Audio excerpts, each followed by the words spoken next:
Hello friends, आप सभी का स्वागत है आपके YouTube channel energy concepts with N K Chaudhary. दोस्तों, आज हम बात करेंगे कि जो हमारी मोटर्स होती हैं, जो हमारे पैनल्स होते हैं, उनको हम डबल अर्थिंग क्यों प्रोवाइड करवाते हैं।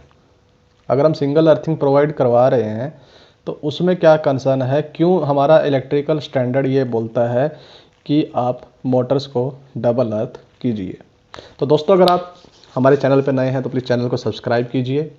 इस पे आपको रेगुलर अपडेट्स एवरीडे बेसिस पे मिलते हैं ताकि आपके प्रैक्टिकल कॉन्सेप्ट्स क्लियर हो सके। तो अभी हम शुरू करते हैं कि मोटर को डबल अर्थिंग हम क्यों करते हैं। देखिए, आई रूल 1956 के अकॉर्डिंग जो भी non current carrying metallic parts हैं, नॉन करंट कैरिंग मतलब जैसे मोटर है, मोटर की जो आउटर बॉडी है वो करंट कैरिंग पाथ नहीं है। करंट कैरिंग पाथ उसका स्टेटर है, ना कि आपकी बाहर की बॉडी। तो जो भी non current carrying metallic parts हैं, मतलब कोई भी आपका इलेक्ट्रिक स्ट्रक्चर जिसके अंदर आपका करंट वोल्टेज का आदान प्रदान हो रहा है और वो सिर्फ एक इनक्लोजर है, उसकी बात है ये। तो कोई भी जो non current carrying metallic parts है, जैसे पैनल्स हैं, मोटर्स हैं, ओके, कोई भी ऑपरेटर्स है आपका, वो दो सेपरेट अर्थिंग से जुड़ा होना चाहिए, ये हमारा स्टैंडर्ड बोलता है। उसका बोलने का रीज़न क्या है जो उन्होंने डिफ़ाइन किया है, उनका कहने का मतलब ये है, इससे हमें डबल प्रोटेक्शन मिलती है। मान लीजिए आपकी एक अर्थिंग ब्रोक हो गई तो कम से कम आपका जो दूसरा पाथ आपका सर्किट में रहे ताकि ह्यूमन सेफ्टी बरकरार रहे। ये ह्यूमन सेफ्टी, इक्विपमेंट सेफ्टी के लिए स्टैंडर्ड है, जिसमें वो बोलते हैं अगर आपका एक सर्किट टूट गया है तो दूसरे सर्किट के थ्रू लो रेजिस्टेंस पाथ मिलता रहे और जो भी पर्सन उसको टच कर रहा है पैनल को, वो आपका सेफ रहे।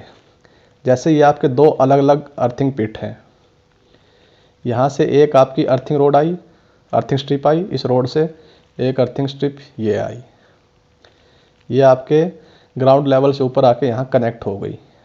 एक अर्थिंग स्ट्रिप ये गई मोटर पे, एक अर्थिंग स्ट्रिप ये गई मोटर पे।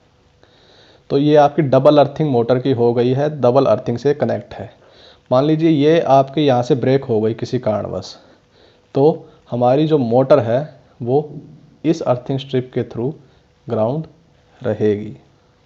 इसमें आप ये भी बोल सकते हैं कि मान लीजिए दोनों ब्रेक हो गई तो देखिए, वो उसी के लिए हम चेक लिस्ट वगैरह और जो हमारी प्रिवेंटिव मेंटेनेंस है, इन्हीं चीज़ों को हम नोटिस करते हैं कि क्या हमारा फेलियर है। लेकिन स्टैंडर्ड ये मान के चल रहा है कि आपके अगर दो अर्थिंग पिट हैं तो अगर एक इवेंचुअली अगर डैमेज हो जाती है तो एक आपकी लाइन में रहे। कम से कम आपको ये मेंटेन करके चलना है एज पर स्टैंडर्ड। तो इसका मकसद सिर्फ इतना ही है कि ह्यूमन सेफ्टी को इंश्योर करना, इक्विपमेंट सेफ्टी को इंश्योर करना। अक्सर प्लांट्स में क्या होता है दोस्तों, यह एक अर्थिंग पिट है, इसको लाते हैं, इसी से एक अर्थिंग पिट मोटर के दूसरे साइड में कनेक्ट कर देते हैं और एक अर्थिंग स्ट्रिप इस साइड पे कनेक्ट कर देते हैं। वह भी ठीक है, अगर आपकी ग्रिड बनी हुई है तो वो भी एक तरह से काम करता है, लेकिन स्टैंडर्ड ये बोलता है कि आपकी दोनों अर्थिंग स्ट्रिप अलग अलग अर्थिंग पिट से आनी चाहिए। तो दोस्तों, डबल अर्थिंग क्यों करते हैं, मैं समझता हूँ कि आपको कॉन्सेप्ट क्लियर हुआ होगा। अगर फिर भी कोई डाउट है तो आप कमेंट कीजिएगा, उसमें आपके डाउट को दूर किया जाएगा। और आपको वीडियो पसंद आई है तो इसको लाइक और शेयर कीजिए ताकि मैक्सिमम इसका जो आउटपुट है वो मिल चुके और जिसके कॉन्सेप्ट क्लियर नहीं है ये उसमें हेल्प कर सके। तो आज के लिए इतना ही। Thank you.